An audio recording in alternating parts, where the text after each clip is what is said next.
শিক্ষার্থীদের প্রসঙ্গে করা মন্তব্যের জন্য সংসদে দুঃখ প্রকাশ করেছেন শিক্ষামন্ত্রী ডক্টর আনম ইহসানুল হক মিলন। মঙ্গলবার সন্ধ্যায় সংসদে তিনি বলেন, উদ্দেশ্য প্রণোদিতভাবে কাউকে কিছু বলেননি তিনি।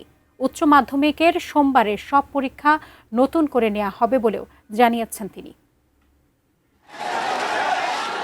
টানা বৃষ্টি, জলাবদ্ধতা ও বন্যা পরিস্থিতির মধ্যে এইচএসসি পরীক্ষা স্থগিত এবং শিক্ষামন্ত্রী ডক্টর আনম এহসানুল হক মিলনের পদত্যাগের দাবিতে ঢাকাসহ দেশের বিভিন্ন স্থানে মঙ্গলবার সারাদিন বিক্ষোভ করেছে শিক্ষার্থীরা।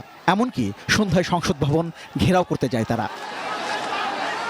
অন্যদিকে মঙ্গলবার সংসদ অধিবেশনে শিক্ষামন্ত্রী প্রাকৃতিক দুর্যোগের মধ্যেও পরীক্ষা নেবার বিষয়টি নিয়ে বিভিন্ন প্রশ্নের উত্তর দিয়েছেন। সংসদ ভবনের দিকে ছাত্ররা আসছে পরীক্ষা পেছানোর দাবিতে। শিক্ষার্থীদের নিয়ে শিক্ষামন্ত্রীর সাম্প্রতিক এক মন্তব্যের জেরে ক্ষুব্ধ প্রতিক্রিয়া জানিয়েছে শিক্ষার্থীরা।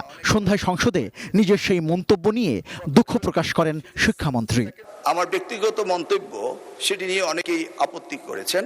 সেই ব্যাপারে বলতে চাই, আমি কাউকে উদ্দেশ্যপ্রণোদিতভাবে কিছু বলি নাই। যদি কেউ আহত হয়ে থাকে, সিম্পলি আমি দুঃখ প্রকাশ করছি। এ সময় তিনি জানান, পরীক্ষার্থীদের দাবিতে 13 জুলাইয়ের এইচএসসির সব পরীক্ষা নতুন করে নেওয়া হবে।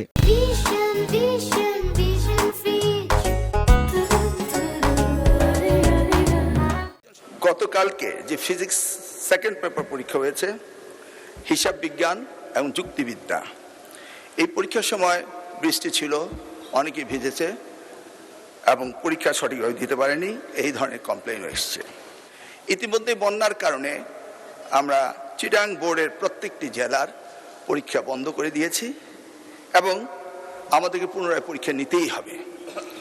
এই ক্ষেত্রে আমরা ভেবেচিন্তে দেখেছি যে চিটাং বোর্ডের পরীক্ষা আরেকটি প্রশ্নপত্রের সেটে যখন আমরা নিতে যাব ফিজিক্স সেকেন্ড পেপার, যুক্তিবিদ্যা এবং হিসাব বিজ্ঞান, সেই সময়ে আমরা এই পরীক্ষাটি পুনরায় নেওয়ার ব্যবস্থা করতে পারবো ইনশাআল্লাহ। এর আগে সংসদে শিক্ষামন্ত্রী জানান, বৃষ্টির মৌসুমে পরীক্ষা নিয়ে শিক্ষা মন্ত্রণালয় নিয়মিত মনিটরিং করছে। তবে সোমবার পরীক্ষার দিন এত দুর্যোগপূর্ণ আবহাওয়ার কোনো আগাম সতর্কবার্তা ছিল না। আমরা লক্ষ্য করেছিলাম বৃষ্টি হচ্ছিল এবং আমরা মনিটরিং করছিলাম। সেই সাথে মনিটরিংয়ের সময় আমরা 64টি জেলার এসপি এবং 8টি বিভাগীয় কমিশনার এবং প্রত্যেকটি বোর্ডের চেয়ারম্যান, ইউনো সকলের সাথে আমরা কথা বলেছি এবং ওয়েদারম্যান আমরা ব্রডকাস্টিংয়ের জন্য তাদের সাথেও কথা বলেছি। তারা বলল যে বৃষ্টি হবে না। দুর্যোগপূর্ণ আবহাওয়ার কারণে কোথাও পরীক্ষা বন্ধ করে দেওয়াটা স্থানীয় প্রশাসনের দায়িত্ব বলেও জানান শিক্ষামন্ত্রী। লোকাল যে গভর্নমেন্ট রয়েছেন, ডিসি হতে, ইউনো হতে, পুলিশ হতে, তারা তাৎক্ষণিকভাবে ব্যবস্থা নেবেন যে পরীক্ষা এখানে নেওয়া যাবে কি যাবে না। যদি তারা মনে করেন দুর্যোগ, তারা পরীক্ষা বন্ধও করতে পারেন। এ সময় আন্দোলনরত শিক্ষার্থীদের পড়ার টেবিলে ফিরে যাবার অনুরোধ জানান তিনি। আবার অনুরোধ করব, শিক্ষার্থীরা যার যার পড়ার টেবিলে ফিরে যাক। রেজন ফয়েজ, এটি নিউজ, ঢাকা।